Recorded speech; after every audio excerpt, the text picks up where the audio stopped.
আসসালামু আলাইকুম রহমতুল্লাহ, আশা করি অনেক অনেক অনেক ভালো আছেন। আবারও আমরা চলে এসেছি ব্যাখ্যা সহ গ্রামার ক্লাসে। আমাদের কিন্তু শূন্য থেকে গ্রামার ক্লাসে আমাদের পর্ব চলছিল, সেখানে কিন্তু আমাদের মোটামুটি 50টা মতো ক্লাস অলরেডি নেওয়া হয়েছে। ওই ধারাবাহিকতায় কম বেশি সবাই বলছে যে স্যার আমাদের মানে এইগুলো একটু ব্যাখ্যা সহ শেখালে একটু বেশি ভালো হয়। মানে একটা সেন্টেন্স থেকে আইডেন্টিফিকেশন, যেটা আইডেন্টিফিকেশন আমরা যেহেতু ওখানে পড়িয়েছি, বাট প্র্যাকটিক্যালিতে একটু বেশি ভালো হয়।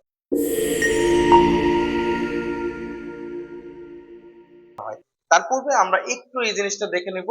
অর্থাৎ একটা সেন্টেন্স আমরা দেখবো, এই সেন্টেন্স থেকে আমরা একদম ঝাঁঝরা করে ফেলবো কোনটা কোন পার্সন স্পিচ। এখানে যতগুলো আমরা সেন্টেন্স দেখছি, সেন্টেন্স থেকে কোনটা কোন ওয়ার্ড কোন পার্সন স্পিচ, এইগুলো আমরা ঝাঁঝরা করবো। তার আগে একটু আমাদের একটু দেখতে হবে নাউন। আমরা অলরেডি এগুলো পড়িয়েছি, পজিশন, নাউন ও পজিশন। নাউন কোথায় কোথায় বসে, অ্যাজ ইউজুয়াল সাবজেক্টে সাবজেক্ট হিসেবে নাউন বসে, অবজেক্ট হিসেবে নাউন বসে, প্রিপোজিশন বা প্যাডের পরে, স্পেশালি প্রিপোজিশন, অ্যাডজেক্টিভ এবং ডিটারমিনারের পরে কি বসে, নাউন বসে। এরপর হচ্ছে কমপ্লিমেন্ট হিসেবে নাউন বসে। আবার নাউন ফ্রেজ সেইগুলো জায়গায় বসতে পারে, যদি একাধিক ওয়ার্ড মিলে যদি হয় তাহলে সেটা নাউন ফ্রেজ। আবার যদি পুরো সেন্টেন্স হয় একটা নাউনের কাজ করে, তাহলে সেটা নাউন ক্লোজ। ঠিক আছে, এটা আমরা অলরেডি আমরা দেখেছি। এখন আমরা এই কথাটা একটু দেখবো, সেটা হচ্ছে যে প্যাডের পরে, প্যাড মানে পিতে প্রিপোজিশন, এতে অ্যাডজেক্টিভ, ডিতে ডিটারমিনার। প্যাড, এটাকে বলা হচ্ছে প্যাড সংক্ষেপে। এই প্যাডের পরে যদি একটা ওয়ার্ড থাকে, কয়টা ওয়ার্ড থাকে? একটা ওয়ার্ড দিয়ে, তাহলে তাকে সেটা নাউন হবে। অর্থাৎ জেনারেলি ভাবে নাউন, কমন নাউন একা একা বসতে পারে না। এই কমন নাউন হয় এর পূর্বে ডিটারমিনার নিয়ে বসবে, না হলে এটা প্লুরাল হয়ে বসবে। একা একা বসতে পারে শুধু প্রপার নাউন স্পেশালি। আচ্ছা, তাহলে চলে আসি।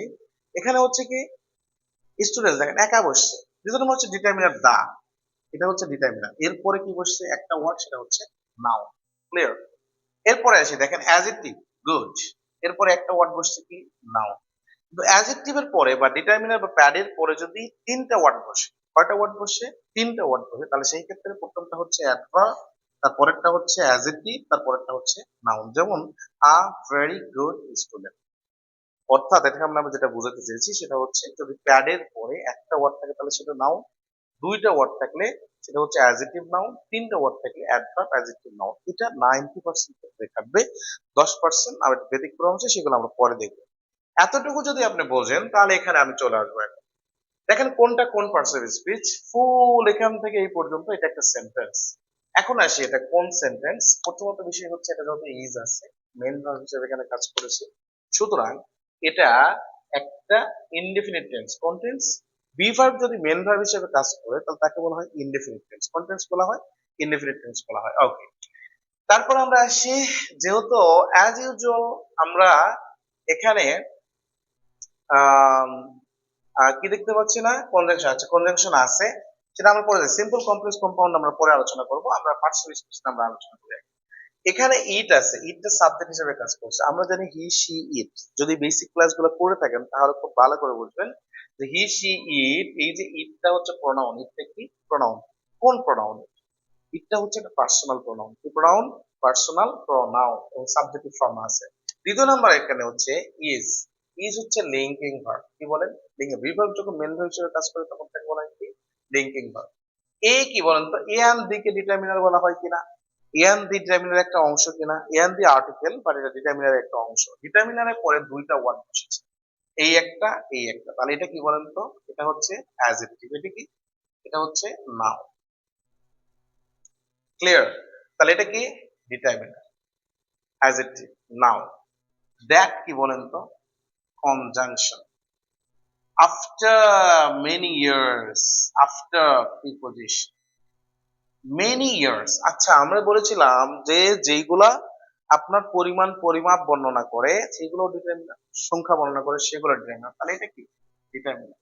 ডিটারমিনার কয়টা ওয়ার্ড আছে? একটা ওয়ার্ড, তার মানে এটা কি? নাউন। যে অফ কি বলেন তো? প্রিপোজিশন। প্রিপোজিশনের পর কয়টা ওয়ার্ড আসছে? প্যাড, তাই না? তাহলে প্রিপোজিশন, প্যাড, প্যাড মানে ডিটারমিনার, ডি তে ডিটারমিনার, হ্যাঁ, এ তে অ্যাডজেক্টিভ, আর হচ্ছে পি তে কি, প্রিপোজিশন। এগুলোর পরে একটা ওয়ার্ড, প্রিপোজিশনের পর একটা ওয়ার্ড আসছে, তার মানে এটা নাও। দেখেন ইলিটারেসি স্টিল রিমেইনস। আচ্ছা, রিমেইনস এখানে হচ্ছে ভার্ব। যেহেতু রিমেইনসটা ভার্ব, তাহলে তার পূর্বে সাবজেক্ট। ইলিটারেসি, ইলিটারেসি হচ্ছে সাবজেক্ট, সাবজেক্টের জায়গায় কি বসে? নাও। দেখেন সাবজেক্ট এবং মেন ভার্বের মাঝখানে যদি কিছু আসে সেটা হয় অ্যাডভার্ব। কি হয়? অ্যাডভার্ব। তারপরে আসি ওয়ান অফ দা। আপনি যদি এই যে ওয়ান অফ দুটো একসাথে ধরেন তাহলে জেনারেল ভাবে এটা একটা প্রোনাউন করা যায়। ঠিক আছে, আসি দা ডিটারমিনার। দা কি? ডিটারমিনার। এন দি বলেছি, তারপরে দুইটা ওয়ার্ড আছে, তার মানে কি এটা হচ্ছে অ্যাডজেক্টিভ আর এটা কি নাউন। ইন কি? প্রিপজিশন। তার ইনের পরে প্রিপজিশনের পরে একটা ওয়ার্ড থাকলে সেটা কি নাউন। ক্লিয়ার? আপনি যদি এইভাবে ধরে ধরে ভেঙে ভেঙে দু চারটা যদি সেন্টেন্স এভাবে করতে পারেন, দু চারটা পেজ করতে পারেন, দেখবেন যে আপনার ইংলিশের যা শিখছেন নাউন প্রোনাউন যা কিছু জানেন সেগুলো এখানে অ্যাপ্লাই না করলে আপনার সত্যি যেটা বিষয় আপনার কি থাকবে না, এগুলো মনে থাকবে না, কোনোভাবে আপনি ওভারকাম করতে পারবেন। আসি আবার ইট আগের মতোই দেখেন চলে আসছে, পার্সোনাল প্রোনাউন। এরপরে ইজ যে লিঙ্কিং ভার্ব। ওয়ান অফ আমরা ওখানে বলেছি যে প্রোনাউন হিসেবে ধরতে পারি অথবা ফ্রেজাল ইউজ। দা ডিটারমিনার, ডিটারমিনার পর দুইটা ওয়ার্ড যেহেতু, তাহলে সেই ক্ষেত্রে কি হচ্ছে, এটা হচ্ছে অ্যাডজেক্টিভ। এটা কি? Phrase noun. To progress, to progress and civilisation. আচ্ছা এখন আসি এই যে অ্যান্ড যেটা দেখছি, অ্যান্ড এটা কনজাংশন। অ্যান্ড কি? কনজাংশন। মনে রাখবেন যে অ্যান্ড আর একটা আছে হচ্ছে বাট আর একটা হচ্ছে অর। এই অ্যান্ড বাট অর তিনটা কনজাংশন দ্বারা যখন দুটো সেন্টেন্স যুক্ত হয় বা দুটো ওয়ার্ড দুটো ফ্রেজ যেটাই যুক্ত হোক, ঠিক অ্যান্ড এর পরে যেইটা হবে অ্যান্ড এর পূর্বেও সেটা, অর্থাৎ অ্যান্ড এর পরে যদি নাউন হয় অ্যান্ড এর পূর্বেও কি হবে? নাউন হবে। অ্যান্ড এর পরে যদি অ্যাডজেক্টিভ হয় পূর্বে কি হবে? অ্যাডজেক্টিভ হবে। অর্থাৎ ঠিক অ্যান্ড এর পরে যা হবে, যেই ধরনের পার্সন স্পেসিফিক সমজাতীয় টেন্স হবে সেইটাই পূর্বে হবে। তাহলে এখানে দেখেন যেহেতু এইটা হচ্ছে সিভিলাইজেশন, শন শব্দটা থাকলে সেটা নাউন হয়, তাহলে অ্যান্ড এর আগেও এটাও হচ্ছে নাউন। ঠিক আছে, টু প্রগ্রেস। ঠিক আছে, to progress and civilization. Okay, that conjunction. আওর কি বলেন তো? ডিটারমিনার। আমরা কি বলছিলাম? ডিটারমিনার। ডিটারমিনার ক্লাসগুলো একটু করে আসবেন, আমাদের শূন্য থেকে গ্রামার শিখে যে ক্লাসগুলো আছে সেই ক্লাসগুলো একটু করে আসবেন। আওর হচ্ছে ডিটারমিনার। ডিটারমিনারের পরে একটা ওয়ার্ড, সেই ক্ষেত্রে সেটা নাউন। ইজি হ্যাজ টু, এটা হচ্ছে মডাল ভার্ব। কি ভার্ব? মডাল। মডাল ভার্বের পরে যে কোনো ভার্ব থাকে সেটা হচ্ছে মেন ভার্ব। ক্লিয়ার কিনা? বুঝছেন? আশা করি না বোঝার কোনো কিছু নাই এখানে। এইভাবে ধরে ধরে আপনি যদি ব্যাখ্যা সহ পড়তে চান grammar, so you are most welcome to Armans. আমাদের এইভাবে কিন্তু আমাদের বেসিক গ্রামার সুন্দর করে শেখানো হচ্ছে, শূন্য থেকে গ্রামার শিখতে।